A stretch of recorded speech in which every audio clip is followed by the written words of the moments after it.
नमस्कार दोस्तों, welcome to सरकार स्टडी वेव्स। तो चलिए आज के इस लेक्चर में हम पढ़ने वाले हैं। देखिए हमारा जो है पेपर 2 यानी कि एमपीपीएससी मेंस के अंतर्गत पेपर 2 और पार्ट बी वहाँ हम देख रहे हैं यहाँ पे कंप्लीट।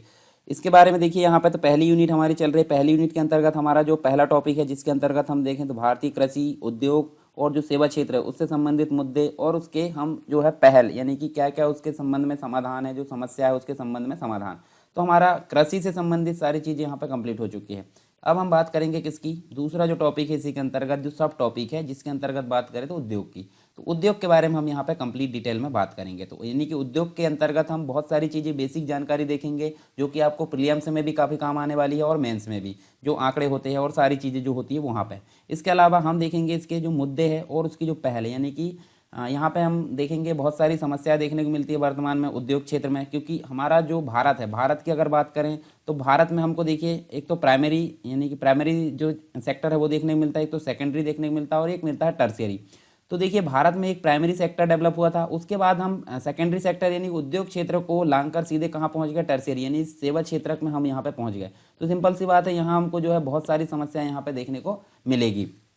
किसमें जो कौन सा उद्योग क्षेत्र है, तो उद्योग क्षेत्र से संबंधित विभिन्न प्रकार के जो मुद्दे हैं वर्तमान में, उसके बाद गवर्नमेंट के द्वारा और उनसे संबंधित जो भी समाधान है वो यहाँ पे हम देखने वाले हैं। तो चलिए यहाँ पे हम इसको शुरू करते हैं। तो देखिए बात करें हैं उद्योग से संबंधित मुद्दे और उसकी पहल की, तो यहाँ हम देखते हैं सबसे पहले देखिए औद्योगिक विकास और जो उद्योग है उससे संबंधित यहाँ पे बेसिक चीज़ें हम जानेंगे। तो पहली चीज़ तो आपके सामने उत्पन्न होती है कि उद्योग क्या है, क्या उद्योग है, क्या ये चीज़ आपके पास में उत्पन्न होती है। सबसे पहला क्वेश्चन है उद्योग है क्या। इसके बाद हम देखेंगे बाकी औद्योगिक संरचना। तो हम बात करें यहाँ पे उद्योग की, तो व्यावसायिक जो क्रियाकलाप होते हैं उसके उत्पादन पक्ष को, यानी कि हम बोलें तो हमको प्रोडक्शन की बात याद आती है यहाँ पे। यानी कि जो प्रोडक्शन पक्ष होता है, जहाँ प्रोडक्शन होता है उसको हम क्या बोलेंगे यहाँ पे, उद्योग। यानी कि जहाँ उत्पादन होता है उसको हम बोलेंगे उद्योग। तो सिंपल हम बोलें तो व्यावसायिक क्रियाकलापों के उत्पादन पक्ष को उद्योग कहते हैं। और यह ऐसी व्यावसायिक क्रिया है जो कि वस्तुओं के उत्पादन, साथ में हम देखें तो परिष्करण, ठीक है, इसके अलावा हम देखें तो निर्माण, इन सभी चीज़ों से संबंधित होती है। इसको क्या बोला जाता है, उद्योग।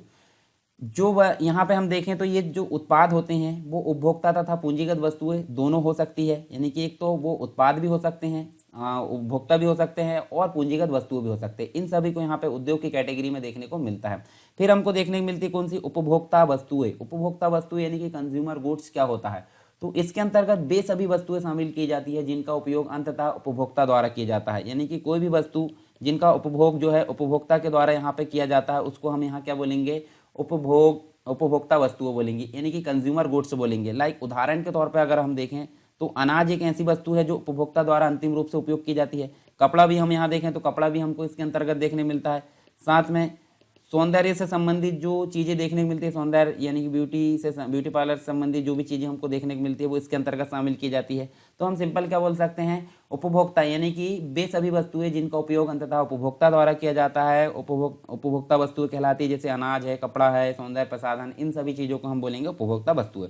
तीसरी चीज देखने को मिलती है पूंजीगत वस्तु यानी कि कैपिटल गुड्स बोला जाता है। तो इसके अंतर्गत कौन सी चीजें शामिल की जाती है, इसके अंतर्गत वे सभी वस्तुएं शामिल की जाती है जिनका उपयोग निर्माता द्वारा अन्य वस्तुओं के उत्पादन हेतु किया जाता है। उत्पादन यानी देखिए पूंजी का मैं आपको ओरिजिनल अर्थ बताता हूँ। पूंजी मतलब कैपिटल मतलब आप समझ सकते हैं। जैसे मान लीजिए कोई उद्योग है, उद्योग आपको शुरू करना है, उद्योग या कोई बिजनेस शुरू करना है। बिजनेस शुरू करने के लिए आपको बहुत सारा रुपया पैसा यहाँ पर लगेगा कि नहीं, रुपया पैसा लगेगा। तो रुपया पैसा आप जो लगाएंगे, रुपया पैसा के साथ साथ में और दूसरी चीज़ भी आप लगाते हो। तो उदाहरण के तौर पर देखें तो यहाँ हम बात करते हैं 50,000 की। दूसरी चीज़ हम बात करते हैं हमारे पास में कोई संपत्ति, जैसे हम बात करें हमारे पास में ज़मीन है या फिर हम बात करें हमारे पास में फर्नीचर है। तो एक तो हो गई कैश, एक हो गई जमीन और एक हो गई फर्नीचर। वो तीनों चीज़ों के माध्यम से हम क्या शुरुआत कर रहे हैं, उद्योग शुरू कर रहे हैं। तो ये जो तीनों चीज़ है, तीनों चीज़ों को मिलाकर क्या बनेगी, पूंजीगत वस्तुएं। तो मतलब हम बोले हैं तो जिनका उपयोग निर्माता द्वारा अन्य वस्तुओं के उत्पादन हेतु किया जाता है। यानी कि सपोर्टिंग चीज़ें यहाँ पे देखने को मिलती है। उत्पादन के लिए सपोर्टिंग चीज़ें, जमीन भी लगेगी, फर्नीचर भी लगेगी, मशीनरी भी लगेगी, साथ में कैश भी लगेगी। तो इनका उपयोग किसके लिए किया जाता है, अन्य चीज़ों के, अन्य वस्तुओं के उत्पादन हेतु किया जाता है। जैसे मशीन की बात करें तो मशीन भी हमको इसके अंतर्गत देखने को मिलती है। उपकरण, औजार, भूमि, ये सारी चीज़ हमको पूंजीगत वस्तु के अंतर्गत देखने को मिलती है। और व्यापार एवं वाणिज्य का जो विस्तार है औद्योगिक वृद्धि पर निर्भर करता है और यह बाजार का जो है आपूर्ति पक्ष कहलाता है। तो यहाँ हम कुछ बेसिक चीज़ें देखने वाले हैं। जैसे कुछ चीज़ें हमको यहाँ पे देखने को मिलती है। जो व्यावसायिक क्रिया है उसके उस भाग को यहाँ पे उद्योग कहते हैं, जो कि अलग अलग क्षेत्रों से यहाँ हमको देखने को मिलता है। जैसे कच्ची सामग्री हो गई, कच्ची सामग्री से हमको निष्कर्षण देखने को मिलता है। निष्कर्षण मतलब कुछ आउटपुट के तौर पर देखने को मिलता है। फिर कच्ची सामग्री का मूल्यवर्धन, यानी कि उसको कन्वर्ट करके उसके मूल्य में वृद्धि कर देना। जैसे मान लीजिए प्रसंस्करण की बात करें, खाद्य प्रसंस्करण की अगर बात करें हम, तो जैसे कच्ची जो सामग्री है, कच्ची सामग्री को हम निर्माण करके क्या कर रहा है, एक जो है कंप्लीट जो प्रोड्यूस करके उसको एक नया प्रोडक्ट के रूप में तैयार कर रहा है। यानी कि वो क्या हो रहा है, मूल्यवर्धन हो रहा है उसका, यानी कि कम वैल्यू वाली चीज़ों को कीमती बनाकर, यानी कि उसमें उसमें परिवर्तन करके उसके मूल्य में वर्धन करना, यानी कि मूल्यवर्धन या मूल्य में इंक्रीज करना क्या कहलाता है, कच्ची सामग्री का मूल्यवर्धन। फिर कुछ होती है संरचनात्मक क्रियाएं। तो तीनों चीज़ें हमको देखने को मिलती है। तो कच्ची सामग्री में हम देखें तो जैसे कोयला है, लोह अयस्क है, पेट्रोलियम या फिर जो निष्कर्षण उद्योग है, वो सारी चीज़ यहाँ पे देखने को मिलती है इसके अंतर्गत। कच्ची सामग्री का मूल्यवर्धन यानी कि जो तैयार उत्पाद में परिवर्तन करना, जैसे साबुन है, ब्रेड है, यानी कि अनाज से ब्रेड बना दी जाती है, पंखे यहाँ पे देखने को मिलते हैं, मशीनें, सीमेंट है, ये सभी निर्माण उद्योग के अंतर्गत देखने को मिलते हैं। फिर संरचनात्मक यहाँ पे क्रियाओं की अगर बात करें तो इसके अंतर्गत भवन आती है। जैसे संरचनात्मक यानी कि एक स्ट्रक्चरल जो हम जो बनाते हैं, आधारभूत ढांचा जिसे बोलते हैं, भवन, बांध बनाते हैं हम, डैम मतलब जो ब्रिज होता है, ठीक है, डैम जिसे बोलते हैं, बांध, सेतु यानी कि जो क्या होता है, ब्रिज जिसे हम बोलते हैं, सड़क बनाना, ये सभी किसके अंतर्गत आती है, संरचनात्मक क्रियाओं के अंतर्गत शामिल की जाती है। अब वस्तुओं के निष्कर्षण, उत्पादन, मूल्यवर्धन, मूल्यवर्धन मतलब विनिर्माण करना, निर्माण तथा जो संरचनात्मक गतिविधियां होती है उसमें संलग्न जो मानवीय क्रिया होती है उसके उद्योग के अंतर्गत यहाँ पे आती है। और अन्य रूप में उद्योग का अभिप्राय कारखानों के एक ऐसे समूह से होता है जो एक विशिष्ट उत्पादन में विशेषता रखता है, विशेषज्ञता रखता है। उदाहरण के लिए हम बात करें तो सूती वस्त्र उद्योग की बात करते हैं।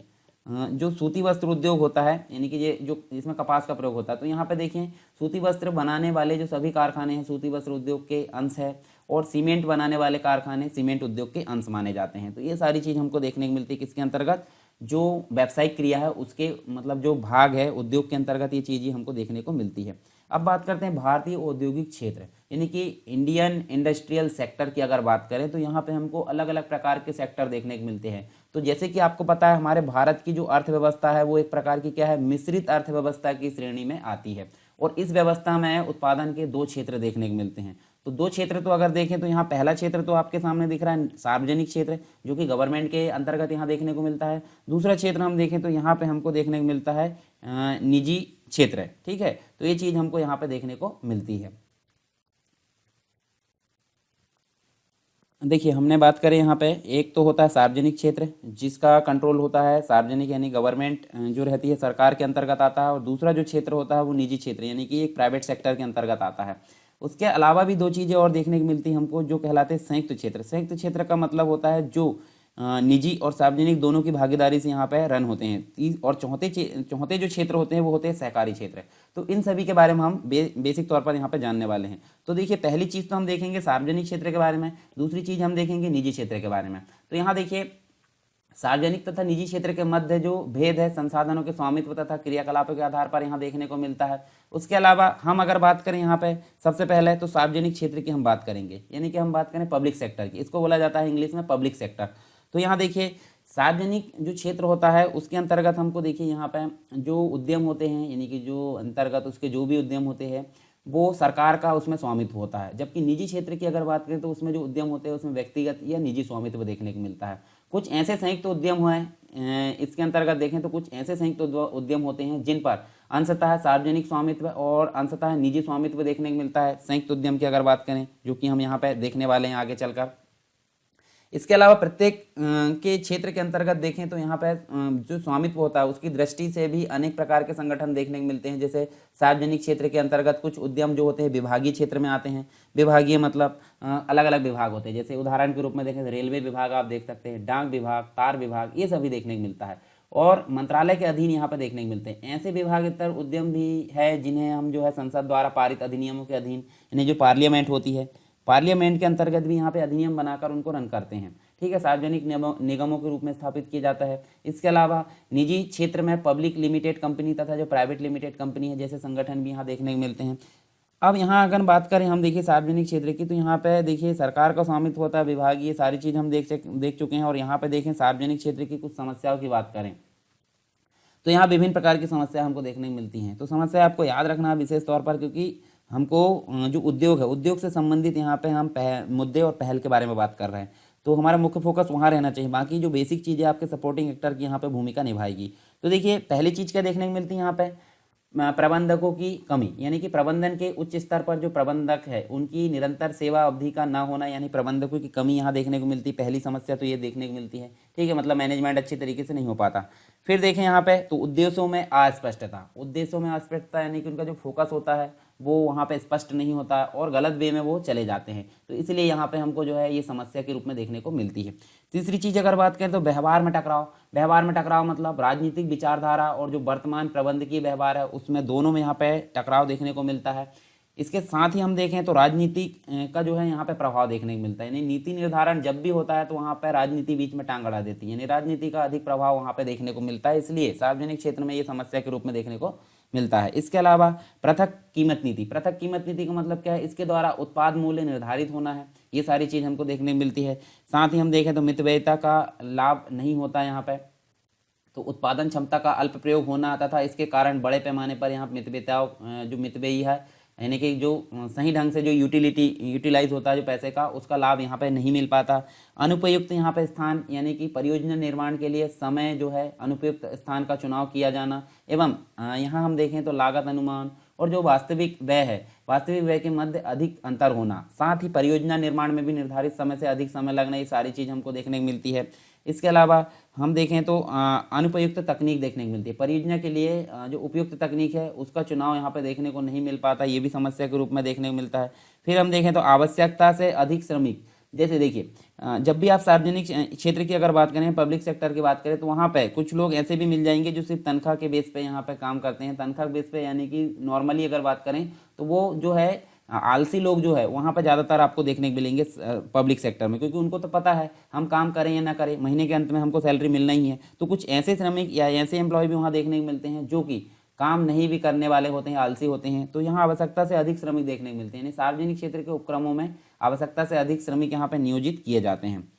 अब ये तो बात करें हमने समस्याओं को हल करना भी बहुत जरूरी है, तो समस्याओं के निराकरण के लिए यहाँ पे क्या क्या कदम उठाया जाए, तो उसके लिए यहाँ पे गवर्नमेंट के द्वारा भी कुछ प्रयास किए गए हैं। जैसे कि हम अगर बात करें तो यहाँ देखिए हमको नई औद्योगिक नीति, जो कि 1990 की बात करें तो नई औद्योगिक नीति के प्रभावी होने के बाद आर्थिक क्रियाकलापों में सार्वजनिक क्षेत्र की जो भूमिका है वो सतत रूप से यहाँ पे कमी देखने को मिलती है। इसके साथ ही सार्वजनिक क्षेत्र के अंतर्गत निम्नलिखित अगर बात करें हम, तो ये हमको विभिन्न प्रकार की यहाँ पे क्या देखने को मिलता है, मतलब जो समस्याओं के समाधान है उसके लिए यहाँ पे जो प्राथमिक क्षेत्र है, प्राथमिक रूप से देखें तो ये शामिल होता है।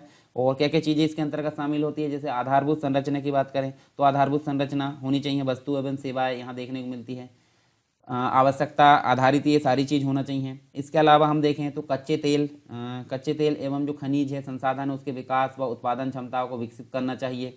साथ ही हम देखें तो तकनीक जो होती है, मतलब तकनीक टेक्नोलॉजी होती है, टेक्नोलॉजी के विकास व उत्पादन क्षमताओं को विकसित करना चाहिए जो निर्णायक क्षेत्रों से संबंधित हो। इसके अलावा जो महत्वपूर्ण उत्पाद है, जो कि यहाँ देखें हम तो सामरिक दृष्टि से ये होना चाहिए, और इससे संबंधित महत्वपूर्ण जो सामरिक उत्पाद है जैसे सुरक्षा संबंधी उत्पाद है इनका निर्माण करना चाहिए। साथ ही हम देखें तो उत्पादों की कीमतों का निर्धारण कैसे, यहाँ देखें तो तार्किक एवं वाणिज्यिक सिद्धांतों के आधार पर होना चाहिए किसका, उत्पादों की कीमतों का निर्धारण। अगर बात करें यहाँ पे आंतरिक संसाधनों के माध्यम से निवेश, तो यहाँ पे देखें तो बाहर से जो निवेश करने की जो अपेक्षा है वो बाहर से निवेश ना होकर क्या होना चाहिए, आंतरिक संसाधनों के माध्यम से यहाँ पे निवेश को बढ़ाया जाना चाहिए। तो इन चीज़ों का अगर फॉलो कर लिया जाए तो इन समस्याओं का निराकरण यहाँ पे देखा जा सकता है। तो ये तो बात हो गई, हमने देखे सार्वजनिक क्षेत्र के बारे में। अब बात करते हैं निजी क्षेत्र की। निजी क्षेत्र मतलब होता है पब्लिक सेक्टर, ठीक है। अब पब्लिक सेक्टर यहाँ देखने को मिलता है, देखिए सॉरी यहाँ पे पब्लिक सेक्टर नहीं, प्राइवेट सेक्टर, ठीक है। प्राइवेट पब्लिक तो हमने पढ़ ली, ये निजी क्षेत्र यानी कि प्राइवेट सेक्टर। तो ये देखिए स्वतंत्रता के पश्चात अगर बात करें हम तो देश में जो है मिश्रित जो आर्थिक व्यवस्था है उसको अपनाया गया है और इसमें निजी क्षेत्र को महत्वपूर्ण स्थान दिया गया है।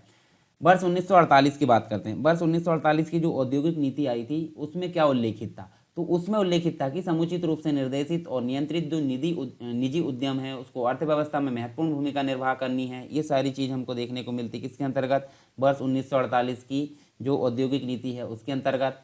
साथ ही हम देखें तो वर्ष 1956 की बात करें तो वर्ष 1956 की जो औद्योगिक नीति है उसमें दूसरी कोटि के जो उद्योग है उसमें भी निजी उद्यम को भी अनुमति दी गई। तीसरी अगर बात करें तो तीसरी जो श्रेणी है, तीसरी कोटि में जो अधिकांश उपभोक्ता वाली वस्तु है उससे संबंधित भी थी और जो सामान्यतः निजी उद्यमों के लिए छोड़ दी गई। साथ ही हम बात करें वर्ष 1991 की औद्योगिक नीति की, तो इसके अंतर्गत जो है 9, यानी कि कुल जो है इसके अंतर्गत 9 क्षेत्रों के उद्योगों को यहाँ पे जो पहले सार्वजनिक क्षेत्र के लिए सुरक्षित रखे गए थे, अब निजी क्षेत्र के लिए यहाँ पे खोल दिए गए। तो ये सारा हमने क्रम देखे निजी क्षेत्र का।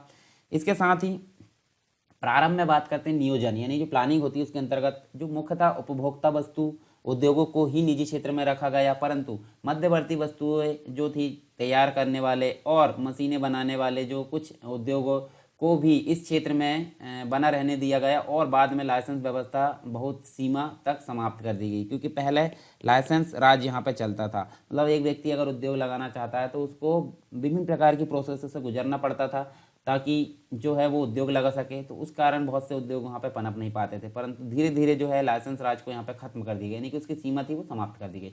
और भारत में निजी क्षेत्र बहुत विशाल है, इसमें बड़े पैमाने के उद्योग, लघु उद्योग देखने को मिलते हैं, व्यापार देखने को मिलता है, होटल, ये सभी चीज़ें यहाँ पर शामिल होती है। और देश की सबसे महत्वपूर्ण आर्थिक क्रिया जिसमें हम देखें तो कृषि पूर्णतः जो है निजी क्षेत्र के अंतर्गत है, और भारत की औद्योगिक संरचना के जो अंतर्गत है उसमें उद्योगों का अधिकांश हिस्सा निजी क्षेत्र के अंतर्गत ही शामिल किया जाता है। अब बात करते हैं यहाँ पे देखिए निजी क्षेत्र के संदर्भ में यहाँ वर्तमान नीति की। तो सरकार की जो वर्तमान जो आर्थिक नीति है निजी क्षेत्र के प्रति उदार एवं सहायक है। सार्वजनिक क्षेत्र के लिए सुरक्षित 17 उद्योगों को यहाँ पे घटाकर 2 कर दिया गया है तथा शेष उद्योगों को निजी क्षेत्र के लिए खोल दिया गया है, जिससे क्या होगा, इसकी सीमा अधिक विस्तृत हो गई है। और नई उद्योग नीति के अंतर्गत सरकार ने निजी क्षेत्र को कार्य संचालन के संबंध में पर्याप्त छूट प्रदान करने की व्यवस्था भी की है। कुछ विशेष उद्योगों को छोड़ दिया जाए तो सरकार द्वारा औद्योगिक क्षेत्र के संबंध में लाइसेंसिंग व्यवस्था को पूर्णतः समाप्त कर दिया गया है। तो ये सारी चीज़ हमको देखने को मिलती है निजी क्षेत्र के अंतर्गत। ठीक है, अब बात करते हैं संयुक्त क्षेत्र की। संयुक्त मतलब होता है जॉइंट सेक्टर। जॉइंट सेक्टर जिसमें निजी और प्राइवेट दोनों, मतलब निजी और सरकारी दोनों का स्वामित्व होता है। यानी कि हम बोलें तो संयुक्त क्षेत्र निजी क्षेत्र एवं सार्वजनिक क्षेत्र के मध्य साझेदारी का एक प्रकार होता है, यानी दोनों के मध्य पार्टनरशिप का एक प्रकार होता है। संयुक्त क्षेत्र के उद्यमों का जो स्वामित्व है वो वहाँ हम देखने को मिलता है, उनका स्वामित्व है, प्रबंधन है और नियंत्रण है, ये सरकार एवं निजी क्षेत्र दोनों के मध्य यहाँ पे देखने को मिलता है। अब बात करते हैं देखिए 1970 की। वर्ष 1970 में सर्वप्रथम यहाँ दत्त समिति देखने को मिलती है। दत्त समिति ने जो है संयुक्त उपक्रम के विषय में सुझाव दिया तथा जो सरकार है, सरकार ने इस विचार को स्वीकार करते हुए सन 1972 में क्या किया, इसके लिए दिशा निर्देश भी जारी किए। साथ ही हम देखें नई उद्योग नीति तथा संयुक्त जो उपक्रम है उसके अंतर्गत, तो यहाँ देखें तो सरकार द्वारा नई औद्योगिक नीति के अंतर्गत सार्वजनिक उपकरणों का निजीकरण कर रही है। और निजीकरण का जो एक तरीका है वो साझा बनाना भी है। साझा मतलब होता है मिलजुल कर काम करना, यानी कि निजी और सरकारी दोनों का यहाँ मिलजुल कर काम करना होता है। और यह हिस्सा पूंजी के विक्रय द्वारा किया जा सकता है। संयुक्त उद्यम के लिए मुख्यतः 3 प्रस्ताव यहाँ पे दिए गए, जैसे अगर बात करें 25%, 51%, 74%। तो देखिए 25% में क्या प्रावधान, तो निजी क्षेत्र के लिए यहाँ 25% स्वामित्व है। इसमें जो है बैंक, पारस्परिक निधि जो होती है, निगम होते हैं, व्यक्ति होते हैं और कर्मचारी, इनको भी 5% की सीमा तक शेयर हस्तांतरित किए जा सकते हैं। और इसमें सार्वजनिक क्षेत्र का निजी क्षेत्र पर वीटो बना रहता है। साथ ही हम 51% की बात करें तो 51% शेयर पूंजी अपने पास रखती है सरकार, मतलब गवर्नमेंट अपने पास 51% शेयर रखती है, तथा जो 49% की बात करें बचा हुआ तो निजी क्षेत्र को बेच देती है। और सार्वजनिक क्षेत्र के अनिवार्य स्वरूप के अंतर्गत यहाँ बनाए रखते हुए यह निजी क्षेत्र के स्वामित्व को बहुत बड़ा भाग दे देती है। फिर बात करें 74% शेयर की, तो 74% शेयर यहाँ पूंजी निजी क्षेत्र को हस्तांतरित कर दिए जाते हैं। सरकार यहाँ पे 26% भाग अपने पास रखती है, परंतु इसके साथ ही अगर बात करें सरकार को यह वीटो जो है अधिकार प्राप्त होगा कि वह मुख्यतः निगम ये जो निर्णय है उसको अल्प शेयर धारक होते हुए भी नियंत्रित कर सकती है। तो ये सारी चीज़ हमको देखने को मिलती है किसके अंतर्गत, संयुक्त क्षेत्र के अंतर्गत। अब फाइनली हम बात कर लेते हैं किसकी, सहकारी क्षेत्र की। तो सहकारी क्षेत्र के बारे में क्या बात होती है, सहकारी क्षेत्र जो सहकारी मतलब होता है कोऑपरेटिव जो मामले मतलब देखते हैं हम, ठीक है। तो लोगों का एक ऐसा स्वैच्छिक समूह होता है सहकारी के अंतर्गत अगर बात करें तो एक लोगों का एक स्वैच्छिक समूह होता है जो स्वायत्त रूप से यानी कि ऑटोनोमस रूप से अगर देखें तो आर्थिक, सामाजिक व सांस्कृतिक गतिविधियों को प्रजातांत्रिक मूल्यों के प्रति प्रतिबद्ध उद्यमों द्वारा संचालित करते हैं और यह सामूहिक लक्ष्यों के प्रति प्रतिबद्ध रहते हुए भी कार्य करते हैं। बात करते हैं 3 नवंबर 1967 की, तो यहाँ पे इफ्को की बात करते हैं। इफ्को का मतलब होता है Indian farmers fertiliser cooperative, Indian farmers fertilisers cooperative. इसके अलावा हम बात करें 17 अप्रैल 1980 की, तो यहाँ क्रफको, चलिए क्रफको का फुल फॉर्म आप बताएंगे कमेंट बॉक्स में, ठीक है। ये देखिए क्रवको, इसका फुल फॉर्म बताएंगे कमेंट बॉक्स में।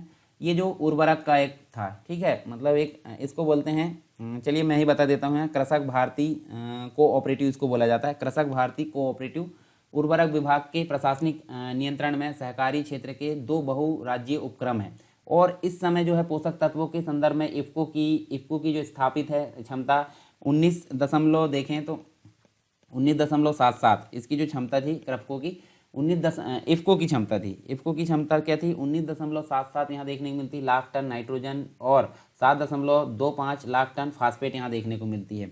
इसी के साथ में हम देखें तो यहाँ हमको देखें उर्वरक उत्पादन के लिए जो गुजरात है, गुजरात के अंतर्गत जो हजीरा है, हजीरा में गैस आधारित जो यूरिया अमोनिया संयंत्र है वो यहाँ देखने को मिलता है, स्थापित हुआ, जिसकी क्षमता की अगर बात करें तो यहाँ क्षमता प्रतिवर्ष 17.29 लाख टन यूरिया के उत्पादन की थी। नाइट्रोजनी उर्वरक के रूप में यहाँ देखें तो 7.95 हमको देखने को मिलती है, ठीक है, लाख टन के रूप में। तो ये सारी चीज़ हमको देखने को मिलती है किसके अंतर्गत? जो सहकारी क्षेत्र है उसके अंतर्गत।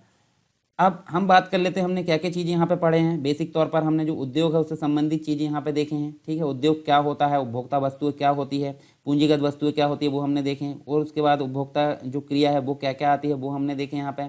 उद्योग से संबंधित जो व्यावसायिक क्रिया है, भारतीय औद्योगिक क्षेत्र जो कि 4 प्रकार से यहाँ वर्गीकृत किया गया है। सार्वजनिक क्षेत्र यानी सरकार के नियंत्रण में, निजी क्षेत्र यानी कि निजी नियंत्रण में, संयुक्त क्षेत्र यानी कि दोनों के नियंत्रण में, सहकारी क्षेत्र यानी कि कोऑपरेटिव जैसे कि इफ्को है, कर्फको है, ये सब देखे हमने। तो सार्वजनिक क्षेत्र के अंतर्गत जो सार्वजनिक क्षेत्र की समस्या है वो हमने देखें, उसके बाद निराकरण हमने देखें। निजी क्षेत्र के अंतर्गत जो मामला है, जो भी चीज़ औद्योगिक नीति आई किस किस प्रकार से उसका क्रम चला वो हमने देखे यहाँ पे। संयुक्त क्षेत्र के अंतर्गत हमने दोनों के स्वामित्व के अंतर्गत किस किस प्रकार वर्गीकृत किया गया, 25%, 51% और 74%, ये सारी चीज़ हमने देखें। सहकारी क्षेत्र की अगर बात करें तो इसके अंतर्गत हमने सारी चीज़ें देखें। तो ये हमको देखने को मिला यहाँ पर। इसके अलावा आप टेलीग्राम चैनल को ज्वाइन कर सकते हैं, इसके साथ ही आप चर्चा परिचर्चा और जो उत्तर लेखन ग्रुप है वो उसको भी आप ज्वाइन कर सकते हैं अपने आंसर राइटिंग की प्रैक्टिस के लिए। साथ में जो आपकी पकड़ है वो मजबूत हो जाए मेंस की एग्ज़ाम की अगर बात करें तो यहाँ पे। और वीडियो अगर आपको पसंद आता है तो आप दूसरों तक पहुँचाने का इसका जो है सहयोग करें, ठीक है, क्योंकि आपके ही सहयोग से हम जो है लोगों तक ज़्यादा से ज़्यादा लोगों तक पहुँच पाएंगे, ठीक है। तो आपका सहयोग बहुत जो है ज़रूरी है। अगर आप सहयोग करोगे तो हम बहुत सारे लोगों को अपने प्रयास को जो है अपने प्रयास से लाभकृत कर पाएंगे। तो इस क्लास में इतना ही, हम मिलते हैं नेक्स्ट क्लास में नेक्स्ट टॉपिक के साथ में, तब तक के लिए जय हिंद।